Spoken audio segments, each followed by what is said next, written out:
Hey friends, welcome back to Pop Culture Makes Me Jealous. I'm your host, Julia, and on this week's episode, my friend Nicky and I are talking Malcolm Jamal Warner.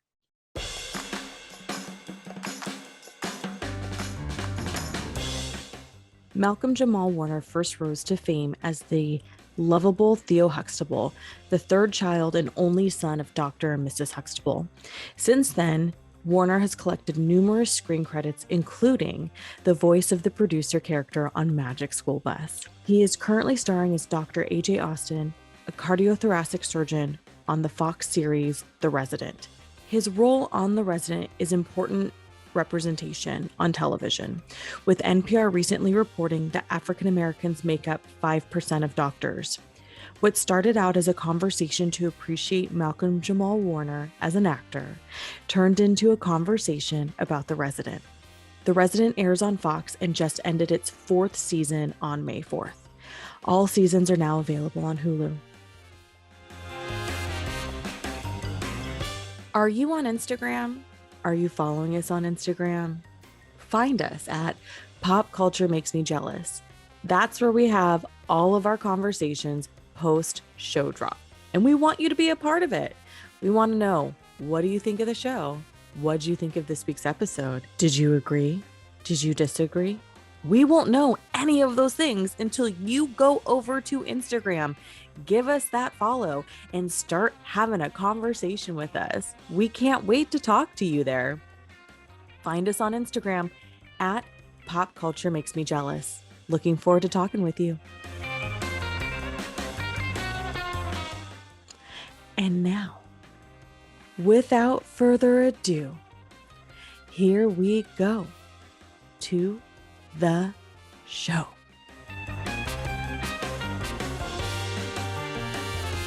Nicky, welcome to the show. I say that I'm excited for every guest, but like when you've known somebody as long as we've known each other, the excitement is a little bit more. Talk about it. Absolutely. Oh man. So originally we were going to talk about, some badass female voices, but then in the spirit of our memes conversation via Instagram DMs, we started talking about Malcolm Jamal Warner. And then about 4 days ago, I realized this should be the episode because our IG DMs is like tons of content already. Yes. Yes, it is. Yes, it is. Yes, it is. Oh my goodness, yes. When you mentioned that, I was just like, oh, she's right. And I was in that moment, I was like, oh, we really could just talk about it. At first I was like, oh, we can't. Oh, yes, we could. Mm-hmm. Yeah. So just a real quick of what I considered his notable performances, because this is where he came up in my radar. And then this is when I realized that my TV watching life is very predominantly white, which is really upsetting in some respects. So, the Huxtables, obviously, he shows up as Theo. So that was my first exposure. And then later when he was on Malcolm and Eddie, so he did that for a handful of years, which I wasn't super into, but I watched if it was on TV. Like I didn't change the channel. I love that same way. Yeah, which is probably why it only lasted 4 seasons. And then he shows up on Community as Yvette Brown Jones. Is that her full name? I forget anyway, she's beautiful. She's amazing. Shows up as her ex-husband, Andre, on a couple episodes. So they talk about Andre for all these episodes. And then suddenly we see Andre and it's Malcolm Jamal Warner. And I was like, gosh. Hello. Hi, handsome. Like, do you want to be my baby daddy too? Hello. Hi. And then fast forward a handful of years and I'm getting into the show called Girlfriend's Guide to Divorce, which is okay. It was Bravo's first original scripted series, which tells you a lot if it's on Bravo. And he shows up again as an ex-husband to, what is her name? And now it's escaping me. Retta. I listed everybody. Yes, Retta. Thank you. Retta. Yeah, Retta. So he shows up as Retta's ex-husband and they have like nice. moments that's where you're just gorgeous. like, oh, welcome Jamal Warner. Hi. Yeah. And then you constantly getting on me about watching The Resident, because I didn't know that he was on The Resident. I realized after the fact when I was watching some of the episodes, I was like, oh, I've seen a couple of episodes of this show. I never made it into any of the episodes that he was in. Because he's not a part of the original cast. No, he shows up at like the end of season 1, which makes sense on why I didn't see him, because after like 2 episodes, I was like, I don't really know if I'm into this show. Matt Zuckery, who is Logan on Gilmore Girls, which I'm not Team Logan, but I do think he's beautiful, is on that show, which was kind of the appeal for me. It was like, oh, I love to look at him. He's beautiful, but it just wasn't really doing it for me. And then when you and I were talking last week and you're like, you have to watch this show. Yes, peer pressure. I haven't stopped since you like yelled at me. Yes, yes, yes. I knew it. That's what I'm talking about. But then you want to know what else is going on in his storyline. Yes. So AJ Austin is his character, and he walks in as this, as he says multiple times, triple board certified surgeon. Sorry, can you say that on repeat? Because that's actually kind of sexy as hell. Just that sentence alone, please. Yes, tell me more. Mm-hmm. And so when he first walks on and we first meet him, I was like, Malcolm Jamal Warner, like Nikki's not wrong. Like Nikki's not wrong about you. Look at this fine ass doctor up in here. Yes. Okay, let me just take a step. I'm already fangirling. Relax. Note to self, chill. When he came on, he just like took over the entire scene. Yes. And I said, this is what we're doing. This is new. And like you said, I can't stop watching. My eyes are glued to this big hunk of delicious chocolateness that just walked into the room and pretty much embodies like almost every characteristic in a man that I find attractive. And I said, this is going to be problematic. I can't wait to keep watching. So he's like super sexy on the show. He's on Malcolm and Eddie and he's just this guy. And then Huxtable's, he's, a teenage kid. And when he gets into college, that's when he kind of gets a little sexy. But like, he's like... he has like hit the levels of grown man sexy that every man strives for. Yeah, his style. The way he wears his hat. Like sometimes when guys wear hats like that, you're just like, okay, douche. Yeah. But the way it's like on it, oh man. His stature, just his stature, just the stature alone. I said, oh my God. The way he wears his scarves, they're just like draped beautifully. Draped with all the manliness and testosterone. Don't you ever question anything. I am a man, but yes, I'm wearing a scarf. And don't ask me about it. First of all, let's talk about why we love Malcolm Jamal Warner, and I'm gonna let you go first. Ooh, okay, let's see. In true Nikki fashion, I think in bullet point. So bullet point number 1, swag levels on 1,000. Yes. He's arrogant, but he has the reason to back it up. His arrogance is totally warranted. It's justified, absolutely justified.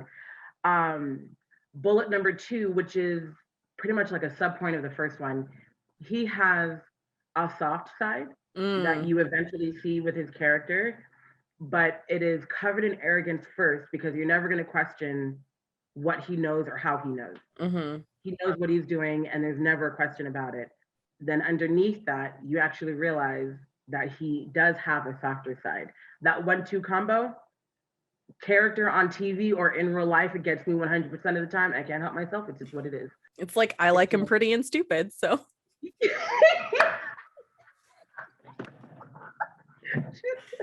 I we all have our type. You said it out loud. Yes, I love it. Listen, this is what it means to be your true self, okay? If you can't be your true self with your friend, then who the hell can you be? I like men who are slightly arrogant. Yeah. I want you to come in with all of the arrogance, but again, it has to always be justified. Yeah, and with his character on The Resident, the thing is if he doesn't present with that level of confidence, is he even going to be taken seriously? Because he is a Black man in medicine. Boom. Talk about it. Yes. He's the Black man in medicine at the top of his game. Triple board certified. else's game, Mm-hmm. right? So you are absolutely right. My thing, like you're saying, is would he have even gotten to that level if he hadn't consistently portrayed the man of arrogance, of Mm-hmm. 1000% confidence, and making sure he could back it up? Because, Yep. we can talk, we can say things all day, right? Mm-hmm. Talk the talk, walk the walk. He is making sure that his walk is speaking for itself each Yes. and every time. As a Black man in the world, as a Black man in medicine, Mm-hmm. and specifically, what is it? Oh, shoot. I always forget the real word. Cardio something. Thoracic is what he Yeah, did. that, The cardiothoracic yes, something or that. other. Absolutely. And well, something, yes, something regarding the heart. Yeah. Yes. Yeah, the heart. Have you gotten to his nickname yet in the show? The raptor. I said, you know what? I'm not even mad. I'm not Nope, mad not about even it mad. I will take because 100%. Go ahead. they say it, they call him that with such affection, which I Hmm. love. First of all, the resident, thank you for putting that many people of color in positions of medical power. The diversity that they have made on purpose for Yes. this show alone makes me want to continue to watch and support. Yes. But then you have this chocolate god that walks in the room and just owns everything. Triple I board just can't certified. turn it off anyway. So, but yes, no, they specifically made sure that diversity was going to be real and represented, and I And they appreciate do that. a good job at bringing issues too. Like so Mina, Yes, yes, talk about it. That's my I girl. love Anyway. Mina. And Mm-hmm. I feel like I knew that she like had the hots for him like the minute she saw him. Like I Mm-hmm. don't think that they wanted you to know. I think Right. that they wanted it to be like a simmering sort of sizzling sort of will they won't they situation, but they didn't like Right. portray that like that in the beginning. Yes. But the way he recognized that she is a badass doctor herself and Yes. then elevated her to be on his team so that way she'd always have opportunity. But Mm-hmm. then when you get into season like later, a little bit of later, because I think they're in season 4, so I'm on season 3 right now, they do sort of have a little bit of a conflict because she's like he's like she is mine, and Mm-hmm. she's like, first of all, I don't belong to no one. Let them know. Let him know. Don't ever question it. Don't ever Don't question ever it. question it. But then like they can't do anything because he's her mentor, Yeah. which is really Yeah. hard because they work so well together, not like just professionally. He sees into her soul in a way that you're just like, where's that man for? Listen, y'all, can I get a man like that? Like I feel like you and I both do this. We both have these very like rough exteriors in the sense of like people are like, I don't know if she liked me. I'm a little nervous. And then like here comes the raptor and he's like, she badass, she got this, like we're good, and he's just like here for it. I'm like, Yeah. can we clone you? Because Yeah. we got some girls up in here, we got some women up in here who need that kind of attention and recognition, please. So I consider myself an alpha female. Yeah, I agree. Just I'm here. This is what you're gonna get. And if you'd like, I can give you a laundry list of what you're not gonna get. Um, I'm just gonna keep 100 with you. I'm not gonna lie about nothing. This is what Yeah. it is. Always a hustler. Always, just basically trying to work on myself. But I also know that I tend to dominate situations and using that sometimes to the best of my ability, but also learning like when to turn that off. You know what I'm saying? I think those moments are also important. But I know that because I was talking about the arrogance and the softer side in a partner. For me, I look for that because as an alpha female, you tend to be a little bit arrogant. You know exactly who you are, you know exactly what you want, yada, da, da, da, da. I am also looking for that in a partner, right? Yes.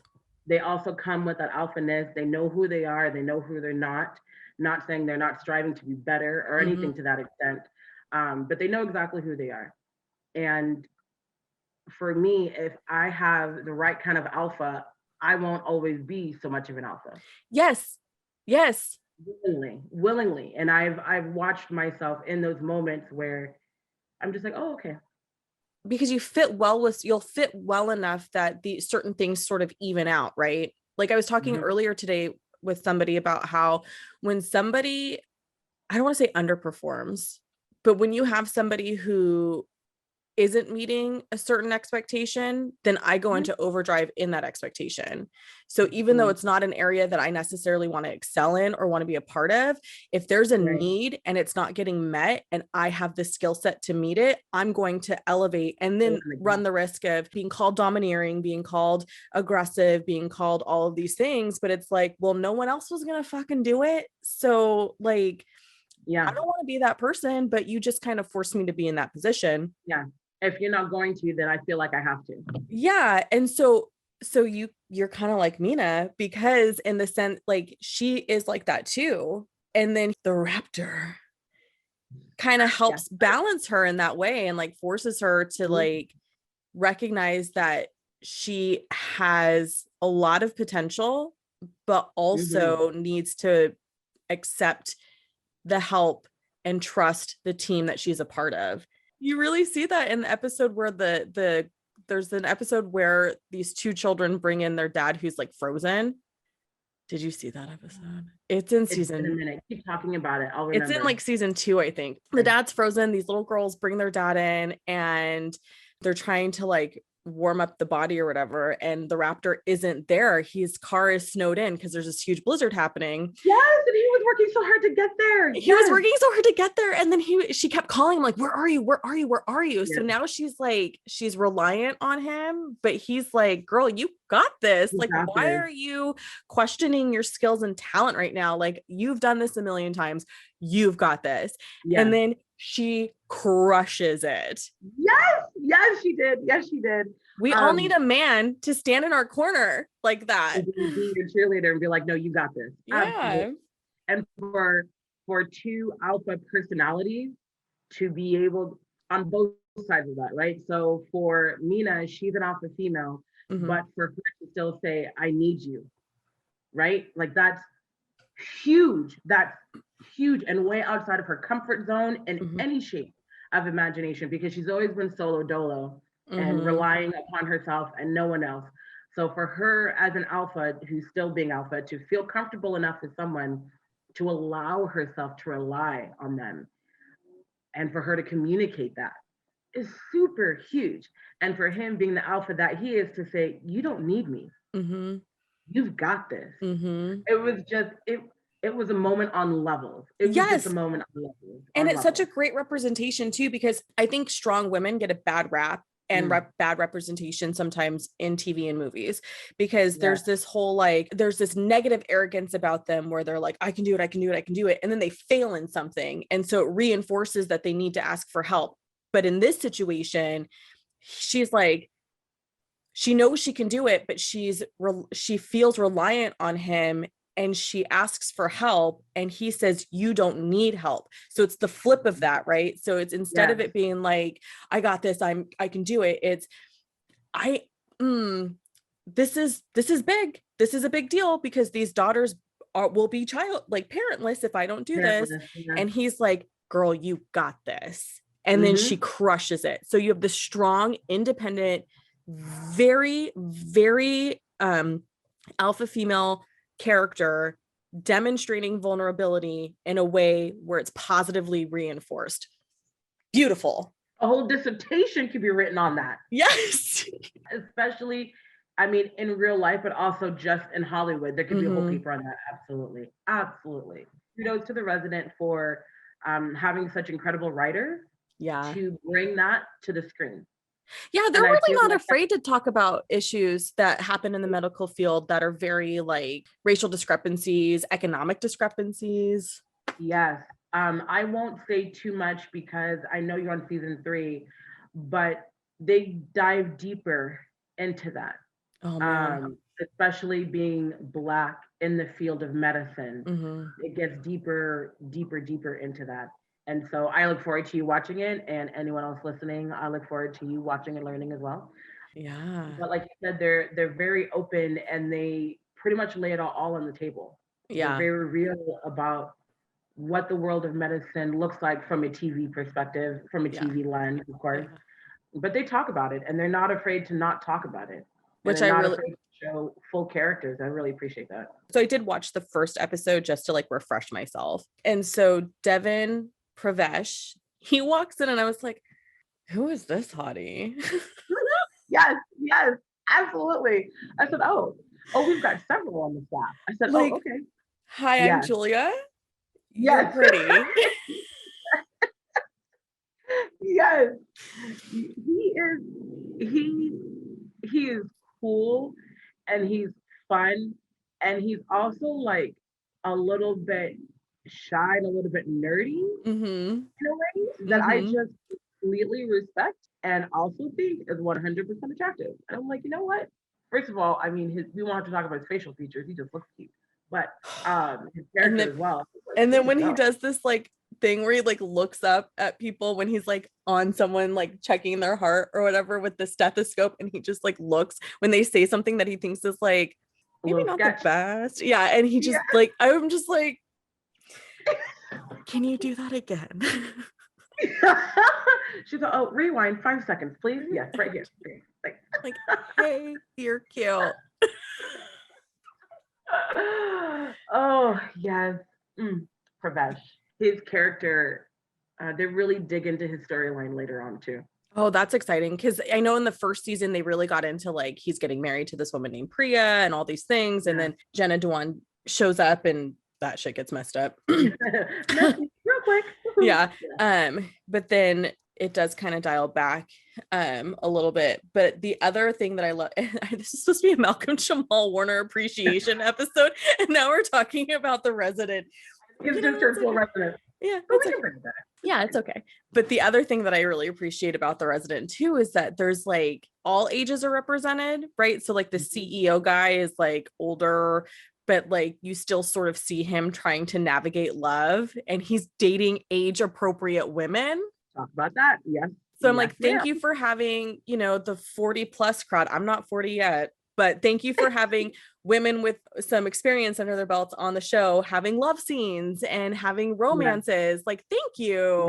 We need to see that. Love doesn't die at 35. No, the only other show that I feel like does that well is the one with Jane Fonda. Oh yeah, Grace and Frankie. Yes. On Netflix. Yeah, they do that where, you know, it's just two ladies and they're older and they're still out there enjoying love, seeking love and experiencing it. And I'm like, yes, because just because I get older does not mean I'm not going to want love, sex, and romance. Yeah. I'm going to want that at any age until I'm no longer here on this earth. So amen. Whatever. Sorry, Mom, but amen. Sorry, Jules' mom. Sorry. She listens. It's fine. Oh my God. But you're not wrong. Go ahead. Oh, I was just thinking I have something to send you and we'll see how long this takes. I forgot to send it to you earlier. Oh my God. Is it another Malcolm Jamal Warner post? It is, except it's more like a screenshot. Ooh. And all I can say is I love thigh meat and so I was rewatching Malcolm's interview that he did 2 years ago with Wendy Williams. Oh, and I go back and forth when it comes to Wendy. I respect her in some ways and other ways, and it gets on my nerves. Yeah. But she had Malcolm on there, and I was listening, and she played this clip of him dancing with his daughter. Oh. And it's super cute and super innocent, except he's wearing really, really short. But I think in all of, because this is what I was thinking about during the interview with Wendy, is of all, like we were talking about earlier, of all of the years that I've seen Malcolm, which of course started with the Huxtables. Yeah. Looks for people, they always change, you know what I mean? It's an ever-going thing. People have different looks for different times, whatever the case is, right? I don't think I've ever really liked his look until I saw him on The Resident. See, and that's so interesting to me because I loved him as the skinny Theo, the little skinny kid Theo. Did you really? Yeah. Okay. Yeah. But then when you know, he gets into college and you're like, yeah, you're a man. That's pretty good too. That's pretty good. So I'm not mad at that at all. But so what do you think it is about his appearance on The Resident that sort of clicked it into like, oh, okay, hi. The word is thick. with two C's. Um, Yep. he, like you said, he was, skinny Theo, right? He was such a I skinny little, I mean, he was 13 or 14 years old when he started right, that show. right. So obviously he hasn't, like, he's still a child. Yeah. No one's talking about that for sure. But the type of men that I find attractive are never skinny men. Mm. So if they're, and I mean, men come in all shapes and sizes, and I Yeah, they respect do. it just for Mm-hmm. physical attraction. Ooh, shout out to that moment. Yes, they do.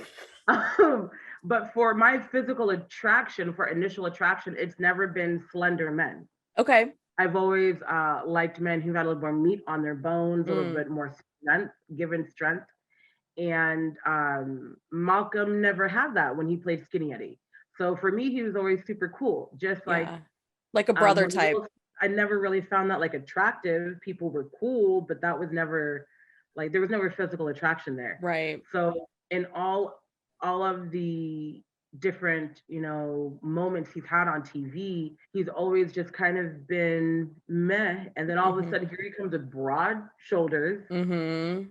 thick as he wanna be, filled Mm-hmm. in his face just like a grown man, and then he Oh, has the beard the beard is and the sexy. natural hair that just is, and the line, the Yeah, he's got fade, a good fade. like Whoever does his hair is not getting paid. Like, pay that person a lot because his a hair lot. looked good. Extra tips. That man's hair, that the lines are Yeah, always they're always beautifully clean. even cut, crisp, never an issue. Natural hair is on point, not quite the fade, but it's like the latest version Right. of a high top, but it's not, right? Right. The beard game is strong. Not everyone could do a beard. I need people to hear me, so I'm gonna I'm just gonna clear my throat. I would like to make a public service announcement. A beard is not for everyone. Just Louder for the people in the back. you know what I'm saying? A beard is not for everyone. Yeah. It's like Matt Zuckery, who plays Dr. Conrad Hawkins, but for those of us who've been around for a while, we know him as Logan Huntsberger. He's had the same hairstyle his entire career because he knows what works for him. Right. It's not like, and because I'm going to tie everything back to Gilmore Girls, because apparently that's my life. Not everyone's a Jess Mariano or a Milo Ventimiglia who can pull off different hairstyles. You know what I want to see? I would love it if Malcolm Jamal Warner and Milo Ventimiglia did like a buddy cop show. I think that would be hilarious. You know what? I'm not mad at that. Here's what I need out of it. I've realized that I like both of the characters when they play more serious roles. Yeah. So like when he's Jack Pearson on This Is Us, and you're just like, why are you the best husband and dad in the world? Yes, you're dealing with alcoholism, and that's really sad, and we're rooting for you. But also, oh my God, I want a husband like Jack. Yes, absolutely. Absolutely. I've realized that the other thing with Malcolm is that over the years, he's played a lot of roles that have been more comedic, more nice guy, more friendly next door neighbor kind of guy. Turns out that's not the Malcolm I need. Yeah, and I wonder if that's because of his start, with being Theo on the Huxtables. He's this lovable kid who does dumb shit as teenagers do, and then he grows up to be this lovable guy who just wants to help kids that have less opportunity to have opportunity, and you're just like, you're such a do-gooder, I love it. But then he shows up as Dr. AJ Austin, and he's got a commanding presence. Yes. He's a man who knows exactly what he wants, and he will let you in when he needs to. And there's something about it where you're just like, yeah, okay. Yeah, okay. Yes. I will just follow that. Absolutely. Yes, absolutely. But I think that's what it is with both Milo and Malcolm. Shout out to the M's. The serious roles is where they seem to do their best or the most impact for me. When they're more light and comedic, it's just like, okay, they're doing their thing and I'm not mad at it. Yeah. Right. But it doesn't impact me. And so for Malcolm in this serious role, it's more impactful. He's able to really push this character out. And because I'm a fan of Malcolm, I've listened to a few of his interviews, and there's this hour-long one he did with Sway, shout out to Sway Universe. But he did this great interview with him, and he was even talking about things like when he was doing Malcolm and Eddie, he and Eddie didn't get along. Oh, I didn't realize that. That was the thing, because Sway was like, yo, that show was my jam. You know, I loved it. Da, da, And da, they da, had da, da, great da, da. chemistry on screen too. Exactly. And Malcolm was like, yeah, the real deal is we weren't close at all. He's all, but we got to a point where we had mutual respect for each other and would come together at the beginning of every show and be like, all right, we're going to do this. And toss on the professionalism and just handle business. But I think this also speaks to Malcolm's character as a human, and also going back to clearly the traits that I love in men, sidebar. But Malcolm grew up as a Huxtable. He grew up under the shadow of Mr. Cosby. And so with that became certain expectations, Right. right? You're supposed to be clean cut. You're supposed to be helping your fellow neighbor. You're supposed to be a good representation of a Black person in America for other Black people in America, right? But when you start on a show like the Cosby Show, where there are these high level of expectations, where the level of jokes are at a particular degree, right? And then you move forward, and now all of that is done. That's how you grew up. That is what you know. That's what you've been doing daily for, at least a decade of your life, right? And now you move on to other jobs, and you realize it's not like that everywhere. Right. You realize how unique that situation was. Yeah. Because I was hearing him speak, he said, I didn't like the jokes. He said, I didn't like the caliber of jokes. I thought they were lowball jokes. On Malcolm and Eddie? On Malcolm and Eddie. He's like, he said, I hate to go back into the Cosby time. He's like, because I'm trying to show people that I'm more than just that character. Right. He's like, but the reality, he said, I grew up with that understanding and with that foundation. And he said, so doing Malcolm and Eddie, he said, it was really hard for me because I was trying to have the show be at a particular level of caliber that I'm accustomed to as an actor. As he said, but what they wanted wasn't that. He said, and even though it was working, he said, it just wasn't working for me. Yeah, that's a really good point he's making, though, because my son and I talk about this all the time.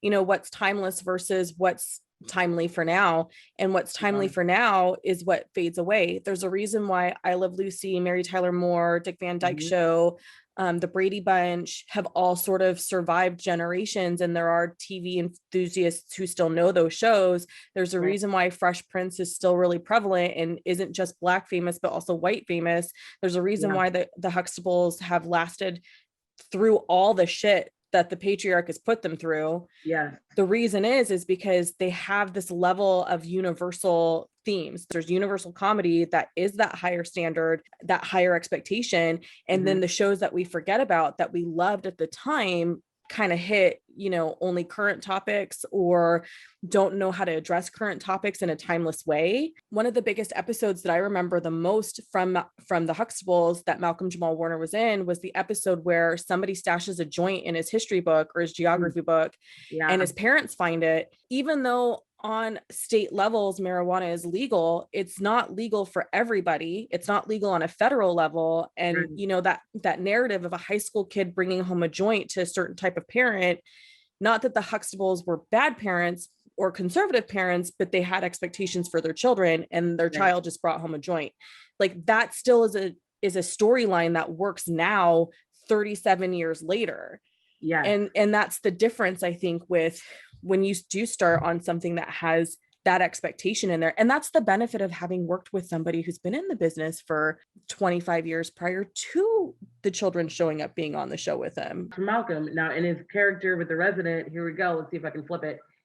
He doesn't, I feel like not until he develops a relationship with Mina on a more personal level does he get to show that side of it. Right? He doesn't get to say or show the side of I want to be heard or I want to be validated.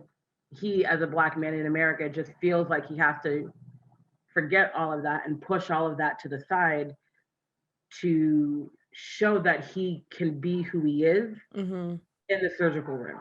Right? Because they always tell you, as a Black kid, you always have to be 3 times as better than the white kids in the room because that's the only time you're going to be seen. Right. The only time they might think of you as at least maybe 50% of the Right. equal of the white man in the room versus Right. the typical 15% that is the default, right? Right. So I like that with the character development with him on the show, he starts out as every other black man that you would see who is strong and in their game, right? Mm-hmm. I have to be arrogant. You have to see my work and know my work is real. And I have to be arrogant in order for you to actually hear me and understand that I know that I can do what I need to do. Right. Right.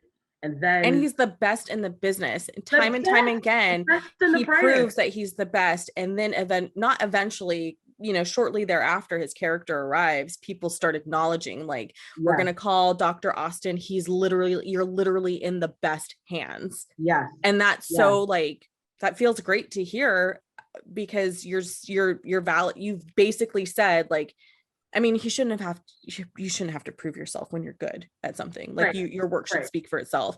But because he proved himself and his work speaks for himself, like then he's respected by his colleagues. Absolutely. And even if he had a moment of self doubt, you'll never know.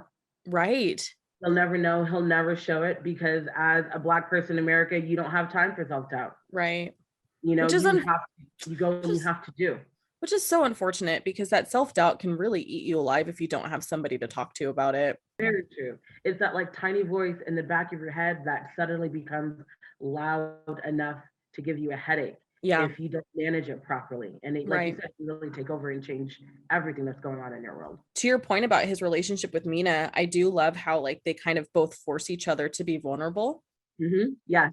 I just really want them to get together so bad. The will they, won't they game is just like, Yeah. like a And roller coaster.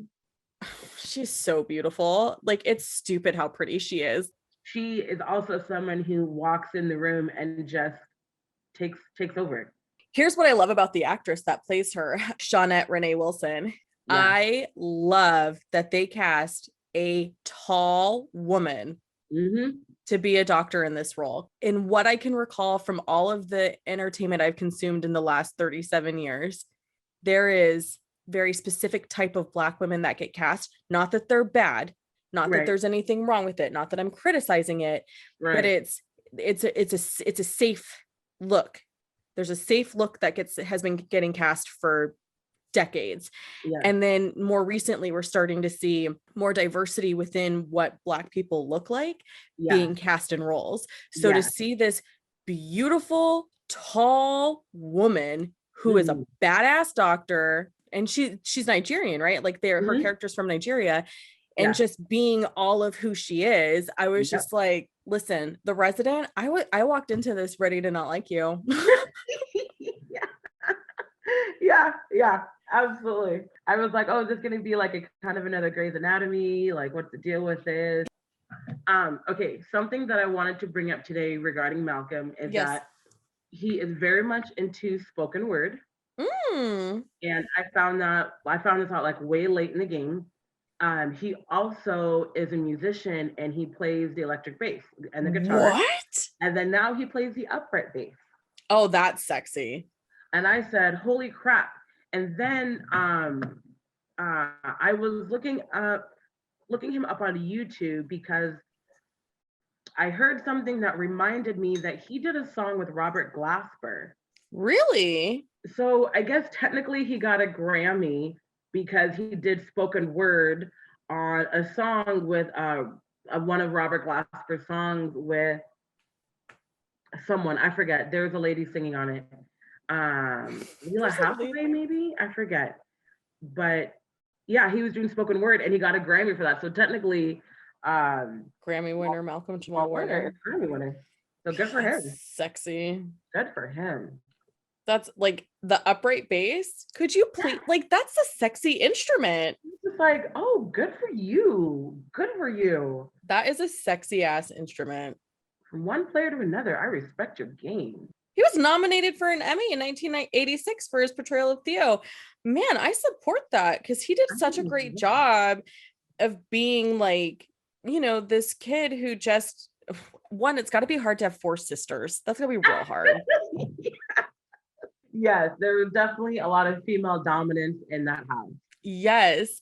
And then two, like, I think that we oftentimes overlook just how hard it is for kids who have very successful parents, but Mm, then they themselves have hurdles and struggles, yeah, because there's this expectation, well, I'm successful, so you should be successful. And so with Theo, he struggles through school and his parents just don't get it. And then he gets into college and it turns out he has dyslexia, and they're like, help us understand that. It was yeah, very timely because we were just starting conversations about dyslexia at the time, mm, but it's still universal because people still we don't fully still understand dyslexia and just yeah, how much it can really get in the way of people being successful right. without the right interventions. But I think that he did a really good job of like when he was vulnerable, he was vulnerable. Yeah. I don't know if he understands it, but he really set a standard for a lot of actors after him, Yeah. especially childhood actors, but Yeah. actors in general. That show has set a standard, a precedent, but he as an individual has done the same. And I'm Yeah. sure when you start that high up, you know, and that show ends, I'm sure it's difficult to stay that high up on top of the Mm-hmm. mountain like that. You know what I mean? Yeah. But I he's done I well. He has done well. And I feel like I can see so much of a Theo in my brother. The Huxtables debuted the year we were born. Sorry. So we grew, like, as a family, we sat around watching it, and Right. my brother was 7 at the time. So he's watching this big brother who's also a little brother, but still he's watching this kid be a Yeah. brother. And so I feel like a lot of the positive qualities of my brother resemble Theo. And I wonder how much of that was influenced because we did do the weekly family sit down, watch the Cosby Show. And I appreciate that, because it's not always a great relationship, because siblings don't always have a great relationship. But at Yeah. the end of the day, he still is ride or die for his sisters. Absolutely. Even though he makes fun of them, what they're wearing, what their makeup looks like, what they did with their hair, Yeah. guys that they find is cute, how they're doing in school. He clowns them on everything. But like Yeah. you said, at the end of the day, hey, that's my sister. And when people were calling, which sister was it? There's 4.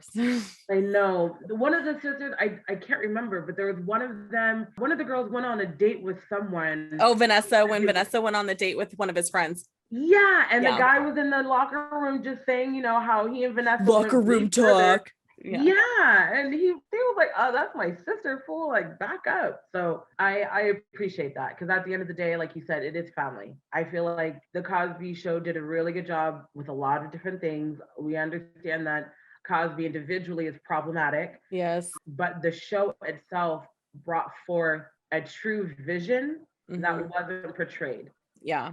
and that people were trying to aspire to portray, Mm-hmm. but it hadn't gotten there yet. Mm-hmm. People weren't willing to see Black families like that. And Right. because Cosby wasn't new to Hollywood Mm-hmm. at that time of the show. He wasn't, just trying to get into Hollywood by creating this show. He already had pull, right? He was Right. already a legend in his own right. So he was able to make this picture come to life Mm-hmm.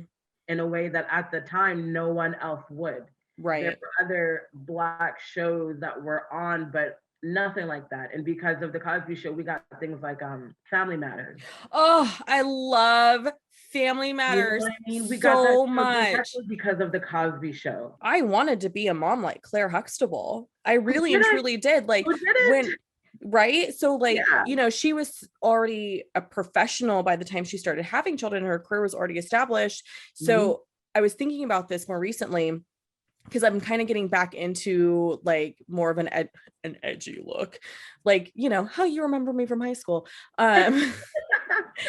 But I remember having a conversation with my son's dad, just like, I think I'm going to change my look and be like more preppy, because in my mind, Claire Huxtable is like, she's beautiful, she's polished, even in her Saturday jeans and a sweatshirt, she's like stunningly beautiful. So for me, that was like the epitome of the appearance for being a mom. Like, this idea of like sticking with my punk rock girl ways and look was a no-go. I had to look like Claire. I need to look like Claire. And that served me well for a handful of years until about 2016 when I got off the rat race. But I yeah. wonder how hard it is, and you kind of touched on that too already with MJW, but how hard it is to go from being in a very like well-oiled TV producing machine Yes. and then walking into that expectation every time. I wonder if he brings that level of expectation with him when he goes into The Resident. I'm new to the show, so I don't know all of their off-screen relationships, but Right. from watching the show, it feels like they might all be friends because of how well they act together. Yeah. Yeah, absolutely. I have no idea about their off-screen chemistry either, to be honest, but that is definitely the vibe that I'm getting. In my head, they all hang out together Yeah. outside of work or grab a beer on the weekends kind of a Yeah. thing. But their portrayal as their characters and their chemistry in the show is fantastic. And I think Malcolm himself has found a new comfort of home on Mm-hmm. TV. I think he's always loved to act, but Yeah. I don't think until this Resident role has he found one, a sustaining role, if I'm going to be Right. honest, two, a role he can be proud of, Yeah. and three, a role that just brings everything forward that Yeah. he has probably been looking forward to having since Right. the Cosby Show. Right. Because it does feel like and I texted you this multiple times. This is like a fantasy medical trauma. Some of the shit that happens, you're just like, it's not real life. Yeah. But in terms of like them getting from start to finish, it feels well done. I mean, some people probably really enjoy it. I am not one of those people, but I could probably live without all of the surgery scenes being so in depth. Yeah, I want it in there. Yeah, I want to see them like slice people up. I want people to see get scenes stapled together. I won't give too much away, but there's a moment where a doctor, is injured on their arm, and they are turning around to help someone else, and someone says, "Hey, you're bleeding," and the person says, "Oh, okay," and they turn around and boom, boom, boom, boom, boom, boom, boom, staple themselves like 8 or 9 times, no big deal, and then turn around and go back to helping. And then obviously a crisis moment, right? Yeah. Like, That's crazy. that's wild. But I love that kind of stuff. I'm like, yeah, bring it, bring it, bring it. Yeah. I think one of the things that's so great about his character being on The Resident is that he's giving permission to be triple board certified. But not even just that, he's giving permission to be, how do I say this? He's giving permission to be this kind of Black excellence. We don't have, we're very underrepresented in the medical field, unless you look at it in terms of like, there's a lot of like lower wage positions that are held by Black women, home health nurses and such, and they do amazing work, and we couldn't function in that system without them. Right. However, Dr. AJ Austin, Dr. O are giving us permission to be seen and presented as the best in our field, in their field. Yes. Yes. So now little kids everywhere. I don't know if I want little children watching this show, but like high school kids everywhere could be like, I want to be like Dr. AJ. Like he just did this badass operation, and that's like he's saving lives. He's doing all these things. So one of the things that made me really happy about The Resident. Talk about it. Morris Chestnut. Girl, you talk about, I've had a lot of phases of men that I've liked over years. And I've realized, looking back at my trajectory, the men that I've been attracted to hasn't always been the men that I've dated, which is a different story for another time. I feel like I have a similar situation. Right? Yeah. But the men that I've been attracted to, there's a few different kinds. And one of them is dark chocolate men with bald heads. Morris Chestnut. There's just another level of extra goodness, of sex appeal that comes from that I don't understand. And when I said, "Oh, they're just trying to kill me," I said, "Oh, okay, that's what it is. Clearly, they're trying to kill me with the show because it's working." And First of all, He's playing such a terrible dude. There should be a rule about having this many hot men on a show. Thank you. How are you allowing this? But kudos to them, because all of the women are real women. Yes. And all of the men are just a little extra sexy. Yeah. You know what I'm saying? And I'm like, I like this I like this balance. Thank you. Because we grew up having to watch like the unattainable beauty of women on TV our entire lives, and then like dopey looking ass men. Yeah. Being their love interests. Yeah, and you're just like, how does this get to the none of it? Like, no, this isn't okay. And so now this show is like, here's these fine ass men. Fine. And then here's women who look normal and are beautiful. They're beautiful, but they are not an unattainable type of beauty. Yes. All of that. And I appreciate it. And to be honest, it wasn't until like this real conversation between us right now did I realize all of the different reasons why I love The Resident. Because I just watch it, and I watch it for the storylines just like everybody else. But there is so much that they are trying to do and achieving in this show that I will be appreciative, that I'm appreciative for. And one of them is Morris Chestnut. Yeah. So like when they brought him on, and he was just sort of this like, you know, badass surgeon. Douchey badass. Yeah. He's got, you know, a private showing at an art gallery. No big deal. He's a little problematic because he's definitely like, though in the first couple of episodes, the way he sort of talks about women, not okay. Nope.